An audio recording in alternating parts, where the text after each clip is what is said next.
All right, everybody, welcome to 2024 Block 1, Year of the Dragon for strength. We've got a little relative strength, 5-3-1 testing for team. Let's get into it. This year's AMA. So our first question asks whether or not the programming is going to stay the same as it was last year, or whether or not we're going to do new programming this year. So our programming does change every year. So we might repeat certain protocols or methods that we've used in years past. So for example, in team, we just finished off with 6-12-24. That's a protocol that some of our members who've been with us longer might remember from years past. However, we did it differently than we've done it in the past, and we did it with different movements than we've done in the past. So we can expect similar variation this year, where we'll use protocols we probably didn't use at all in 2023, but we may have used in 2022 or 2021. But the movements will be different. The tempos will be different. There's always a different variation that we can throw in there to keep things fresh and new. As far as strength goes, this is going to be the first year we start to introduce some higher level protocols into that strength program. You guys should have gotten the blog post, the Year of the Dragon. It's going to be a really, really good year for strength. We're starting off with a block with a lot of volume, a lot of what we call remedial movements to set you guys up for success in that strength class, while also bringing a new, fresh set of exercises and protocols and just keeping a good new perspective on that strength class. So here we go, baby. Year of the Dragon. Let's rock. The next question asks about optimizing their training during the body composition challenge. So over the course of January, we're going to be doing our second annual body composition challenge. So if you haven't signed up yet, go ahead, find that email link, talk to your front desk, and see if you can get signed up for that, and then schedule yourself for a body composition assessment. Over the course of January, we're looking for those people competing in the competition to get 16 sessions in 5 weeks. Over the course of those 16 sessions, the person who loses the biggest percentage of body fat will win the competition. We'll have a winner at all 3 locations. So in order to optimize for that, number one, you're looking at 4 days a week here at Allegiate over the course of those 5 weeks. That actually comes out to 20 sessions. But the more sessions you get here, the better your likelihood of winning that competition is. And then you got to do everything right outside of here. So a lot of people like to start the new year off with dry January. I think that if you can get a group of people together and participate in something like that, especially if you're usually a pretty big drinker on the weekends, that's definitely something that not only sets you off on the right foot here in January and the new year of 2024, but will also help you significantly change your body composition for the better. Then on top of that, it's all the same stuff we usually talk about. So getting 7 to 8 hours of sleep, drinking half your body weight in ounces of water. Those 2 things are going to help you recover more optimally so you can get the most out of your sessions at Allegiate and will positively affect the change that you have or maximize the changes that you could potentially have in body composition over a 4 or 5 week period. And then as far as nutrition goes, we definitely want to focus on eating 1 gram per pound of body weight. That's going to be what helps us keep muscle on as we're in a caloric deficit, so we don't lose muscle as we're trying to lose body fat. So the scale goes down, but if somebody's just in a caloric deficit and they're not doing strength training or they're not eating enough protein, there's a chance that some of that weight loss could be muscle mass instead of fat mass. So by training 4 times a week, eating enough protein, we're going to ensure, or we're going to try to maximize the amount of weight loss being fat as opposed to muscle. And then I already mentioned it once, but being in a caloric deficit. So if we can leverage this time of the year of New Year's resolutions to be a little bit, at bare minimum, be a little bit more aware of what we're eating. At maximum, get a food scale, log your food, track what you're eating so that you know that you're in a caloric deficit in order to lose the most body fat possible by the end of this challenge. All of that being said, if we're in a caloric deficit, it's going to be hard to optimize training. But sleeping 7 to 8 hours a night, drinking half your body weight in ounces of water, loading up on supplements, getting the right amount of protein in, those are all going to be things that really, really help you stay in an optimal position training-wise while also in a caloric deficit and maybe down on a little bit of energy here through the end of January. Continuing off of that, the next question asks about their particular schedule. So they say they usually eat 1 meal a day at about 1,500 calories. And they give the excuse that with work and life and things like that, that's pretty much what they find to be sustainable or the easiest to accomplish. And they ask about similar questions. How can they kind of optimize during this period of January, during the body composition challenge, to see a lot of success over the next 5 weeks? So specifically, this person asked about adding a shake in the morning. So the first thing I'd say about one meal a day with 1,500 calories is if you're eating all of your protein in that one meal, so one meal is going to be really, really hard for you to get 1 gram per pound of body weight. So me sitting at 190, if I'm eating one meal a day, that's 190 grams of protein. It's probably just not going to happen. I'm going to be really, really full. So if adding a protein shake in the morning is going to help drop that number down that I have to eat during my one meal a day, that's going to be helpful for sure. However, even in that one meal a day, your body's not going to metabolize that amount of protein in one sitting. So instead of all of that protein, so say you add a protein shake in the morning, that's 20 to 30 grams of protein. So for me, now instead of having a meal that's got 190 grams of protein once a day, I now have my shake in the morning that's 30, and I have a meal that's 160 grams of protein later on in the day. I'm still not going to metabolize that 160 grams of protein into muscle mass. Some of that is going to go to energy. Some of it is going to be excreted through other means. So it's really not going to be optimal for you to eat just once a day and see success in this body composition challenge. Now, what you might see is you might see the scale go down, which is the direction that we want, but you probably will also see muscle mass go down. You'll see that body fat might go down, but it might also stay the same. And if our body fat stays the same and our weight goes down, it's a pretty safe assumption that we lost muscle mass, in which case we're just not metabolizing that protein that we're intaking into lean tissue.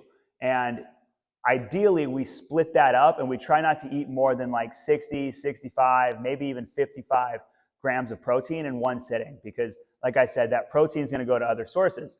And if you're doing things like shakes, you don't really want that protein to go to other sources because it's relatively expensive protein. So ideally, this is where the old school bodybuilder 5-6 meals a day mentality kind of comes into play. We don't need to eat 5-6 meals a day, but 3 or 4 is probably that sweet spot for most people. So again, if I'm 190 pounds and I'm looking to get 190 grams of protein in a day, and I eat 4 meals across the board, that's going to put me right into that 50-55 grams of protein per meal. And it just needs to be spread out like that throughout the day evenly. It doesn't have to be loaded around a workout necessarily, but that's going to be much more anabolic for me and keep a lot more muscle mass on, and that protein is not going to be used as anything else, and it's just going to be a much more optimal situation for this body composition challenge. My next question moves on from the body composition challenge and asks an age-old question of when is Allegiate going to get a cold tub and a sauna? So if you're interested in donating a cold tub and a sauna to one of the Allegiate locations, you are more than welcome to email tim@allegiategym.com and cody@allegiategym.com, and you guys can set that up. But make sure that you're ready for a phone call with a lot of monologuing. The next question asks, what is Allegiate's position on using belts and knee sleeves for movements like squats? So typically we try to stay away from these external modalities like knee sleeves, squats, or knee sleeves, belts, wrist wraps, elbow sleeves, anything like that, right?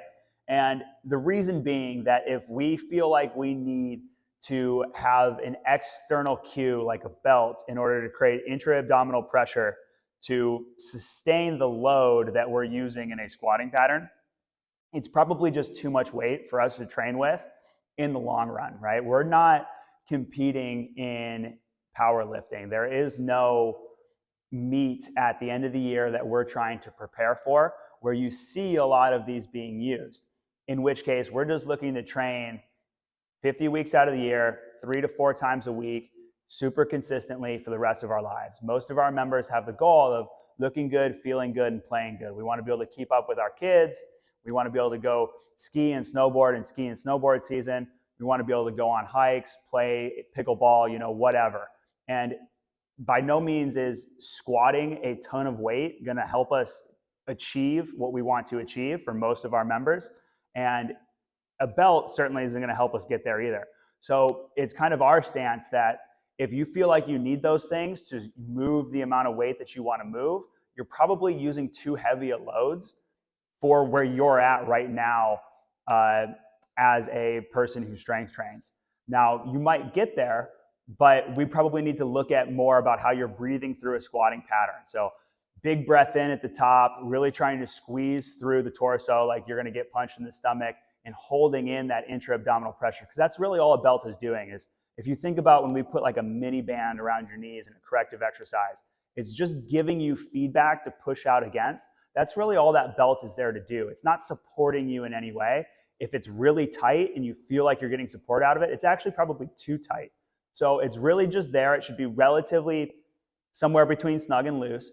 But the goal is to be able to push out into that belt to create a little bit more intra-abdominal pressure to stabilize the spine. And it's something that we should be able to do without that external feedback, especially if you're just looking to train for longevity purposes or for aesthetic purposes. We don't really need that belt. And the same thing goes for knee sleeves. Knee sleeves provide just a little bit of compression, or elbow sleeves for that matter, a little bit of compression in those joints that helps stimulate blood flow, keep them warm a little bit longer. If it's something you feel like you absolutely need, frankly, it's not going to really even boost your lifts that much. Like you're talking 1 or 2%, which again, for where most of our members are at strength-wise, you're talking like a kilo. So if your ego is that inflated that you feel like you need to boost your lift an extra kilo, probably need to look at that as opposed to whether or not your gym is letting you use belts and sleeves. But really kind of an expensive tool that just isn't necessary for the people who aren't competing in strength sports. And the last thing I'll say on things like belts and sleeves, or really again, any type of external modality that we're using to during a lift to try to move more weight, is a lot of times these things provide a false sense of security. So you might feel more comfortable using weight that you probably shouldn't use with a belt or with sleeves, when in reality, those two things are not going to protect you from injury. They might give you a little bit of a performance boost, but in the long run, it's not stuff that we need to use to hit the goals that most of our members have. The next question asks or states that with that person's schedule, they can only come to Allegiate during the week. So then they go on to ask, is doing 4 days in a row okay? Oftentimes, if you do 4 days in a row, you'll notice you're training the same muscle group 3 or 4 days in a row. So this person wants to know, is that all right? So the short answer here is I'd rather you didn't. There are 5 days in the week. So if we could find a good way to split this up, even 3 days in a row with a day off and then 1 day is better than 4 days in a row. So ideally, we don't go Monday, Tuesday, Wednesday, Thursday, right? And I could see how that would work. You'd get practice 1 in on Monday, practice 2 in on Tuesday, practice 3 on Wednesday, maybe practice 4 on Thursday.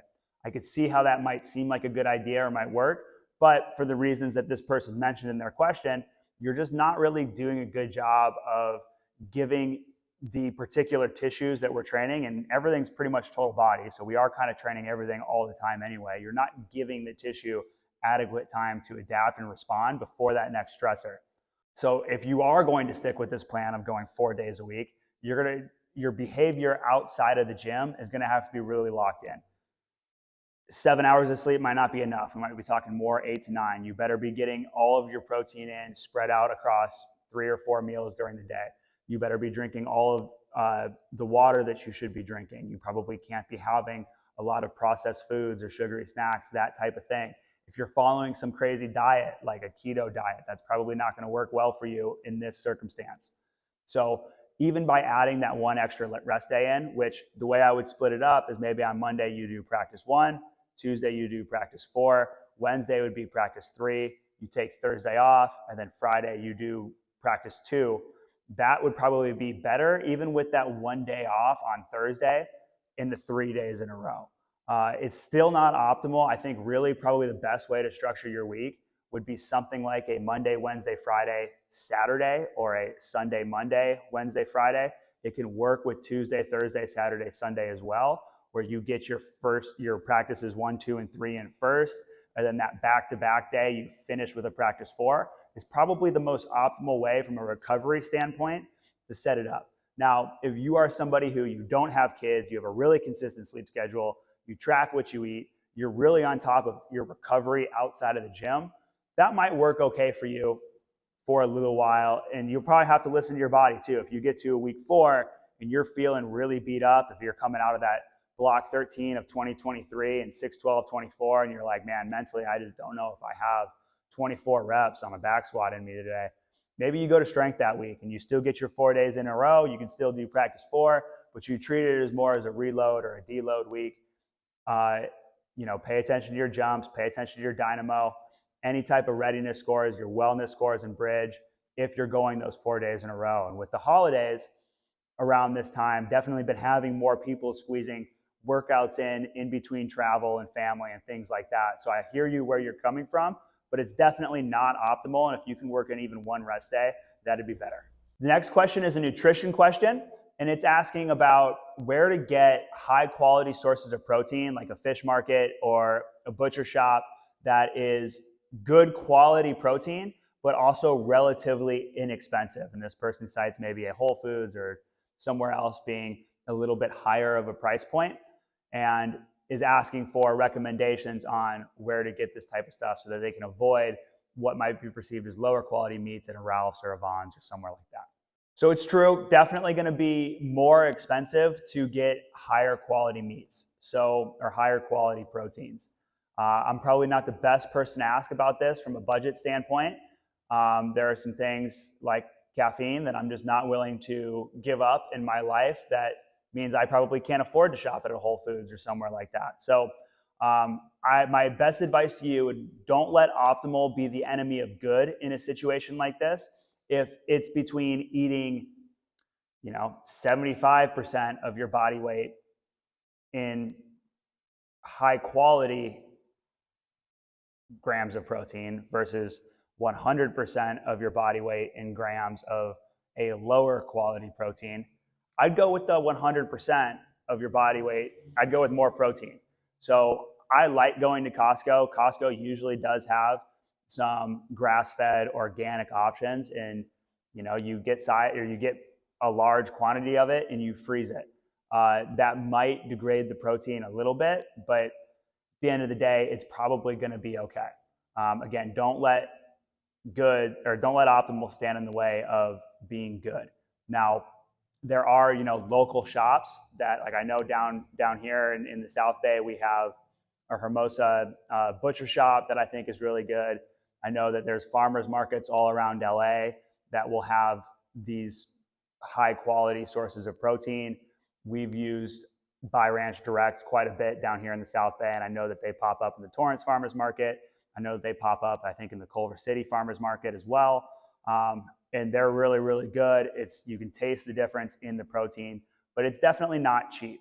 So, you're asking me a question that I don't think that there's an answer to, between, hey, is there somewhere I can get a really, really good quality source of protein at, Ralph's prices? Probably just not going to happen. You need to change your expectation. But whether you're buying grass-fed organic or you're just buying regular old, farmed meat, the key is more so getting 1 gram per pound of body weight of protein in. And then as you reach the success in your career that Allegiate's going to help lead you to, you'll be able to afford higher quality sources of protein. The next question is more movement specific. So this person asks what it does when we start a movement by retracting the shoulder blade, and if it's something that we need to do for every movement. So I'm gonna guess here that when we talk about scap retraction, we're talking most specifically about trap 3 raises, which we have Year of the Dragon a couple different times in this current strength block, and I would assume that that's where this question is coming from. So when we talk about that scap retraction, specifically with the trap 3 raise, you have your trap 1 up top that tends to be overactive in people, and that's that kind of shruggy posture that you might get, especially sitting at your computer all day or doing whatever on your phone. That tends to get short and kind of overactive, so to speak. Whereas the trap 3, which is lower, down kind of in between your shoulder blades is the one that we really want to get engaged on some of these trap 3 raise type of movements. So that's why there's such a big emphasis on pulling that scap down and back and then lifting that arm up through a nice long range of motion with a nice long lever here. And that's what we're trying to do, is we're trying to strengthen that lower trap or that trap 3. But whether or not we need to do it for every motion or every rowing motion or even every pressing motion, it's kind of debatable in the fitness or the strength and conditioning space. You should definitely be strong wherever your shoulder blade is in pushing and pulling movements, right? Now, what's optimal is different than what we should be. So definitely want to think on a bench press, whether we're dumbbells or kettlebells, kind of lock those shoulder blades back. We can think about that upper back being like a launching pad for that dumbbell or that barbell in a bench pressing movement. And the more secure we are there, the more secure the shoulder is going to be, the better off we're going to be able to get that tissue to produce force or contract in a quality way. Now, as far as rowing goes, again, specifically trying to train the trap 3, super important to pull that shoulder blade down and back. And what you'll start to see is as you get tired, or what you might start to notice is as you get tired during that trap 3 raise, either with a dumbbell or a plate or a band, is we start to get shruggy with it. And that's that trap 1 kind of taking over. So we want to be able to pull that back so we train the muscle that we're shooting to train. Now on a row, there's a lot of muscles that are working, but we're primarily targeting the lat. So that's this long muscle that kind of connects up here on your upper arm and attaches somewhere down on your spine. Whether or not we pull that shoulder blade or get a lot of motion out of that shoulder blade there probably matters a little bit less for the target muscle group, but it's not the lat isn't the only muscle working. You're working your rhomboids, you're working your traps, you're working a lot of those muscles of the upper back. So it's probably still a good idea to think shoulder blade down and back, but you're not going to lose the effectiveness of the exercise if you're not getting that every single time. That same person asked about how we use the data that we put into Bridge. So they want to know if we're looking at it at all, or if we're looking at it in a grand scheme of things, whether it's by location or all 3 locations or even by per class. And they mentioned that it definitely tells the user something, but doesn't tell the gym something. So the data that's put into Bridge is primarily there for the user, right? It's for you to be able to track your weight so that when the coaches say, hey guys, this is week 1, should be the lightest week of the block, you know when you come in for week 2 what you did on week 1. Or when we start a new block and we haven't done a split squat in a while, you can look back at the last time you did a split squat and you can say, well, I use this weight for this many reps. Here's my predicted 1 repetition max based off of that. And hopefully it gives you some idea of where to start on that new block. And if you think that we are going in there and looking at our 500 plus members across all 3 gyms and looking at members individually, you think we have a much bigger staff than we currently have. So definitely not using it in that sense. What we're going to do in 2024 is a little bit more leaderboard work. So specifically with Bridge, this is going to track things like KPIs. So we've got KPIs this block with our body weight push-up, our neutral grip pull-up, our push-ups, or our neutral grip pull-up hold. And so we'll be in there, we'll look at that data, we'll see who did it, who plugged it in, that type of thing. And we'll be posting it on social media, we'll be posting it in all 3 locations. And that's going to be one way. Again, it's more of a user experience for you guys than it is for us, but just providing a little bit more external motivation for you guys and so that you guys can see your data. And we're going to do the same thing with the Vault stuff. So ForceDex, Nordboard, and Dynamo, which that's all stuff that we try to get in weekly.